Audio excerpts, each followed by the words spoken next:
I'm Mary, a librarian and book reviewer with a focus on stories written for kids, tweens, and teens. Today I get to share with you this book called Secret Agents Don't Like Broccoli. It's the fifth in the Right Cousin Adventure series written by Gregory O. Smith. This story focuses on cousins Tim and Robert, and they are getting into trouble as usual. So they like to have a lot of fun, and this weird message keeps coming through for them.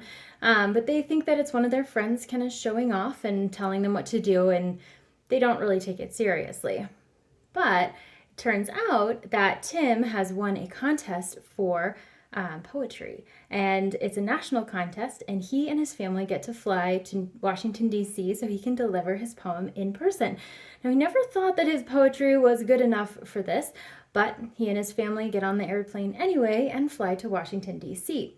But Aunt Opal, who is supposed to be chaperoning them, ends up going on to London, leaving the four cousins in Washington, D.C. by themselves.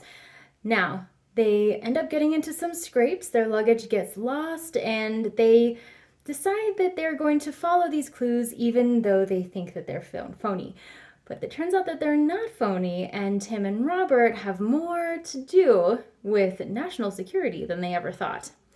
This fifth book in the Right Adventure series is a bit different from the other ones, so it starts out with another set of characters. So it's not just the Right cousins that you're managing, it is a much, much bigger set of characters in this book.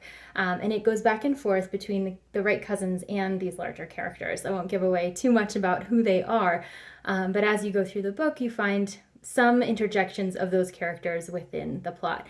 There's a lot of humor, just like in the other stories. It's written in a very accessible way, so the characters themselves are in their teens, but it is written so that it can be accessible to younger middle grade readers as well as young adults.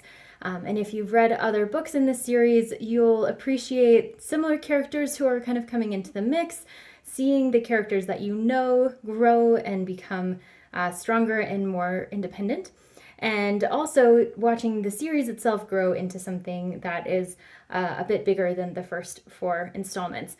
So, like the other books, this one is filled with action. There's not a whole lot of explanation for things. It's mostly just kind of getting from point A to point B in a way that is straightforward and pleasant to read. So the book does read pretty quickly because of that. There's a lot of silly dialogue and banter among the characters, and you meet some new ones who will presumably carry along with the series. So if this sounds like a great fit for you and you've enjoyed the rest of the books in this series, I hope you look for this one at your favorite bookstore.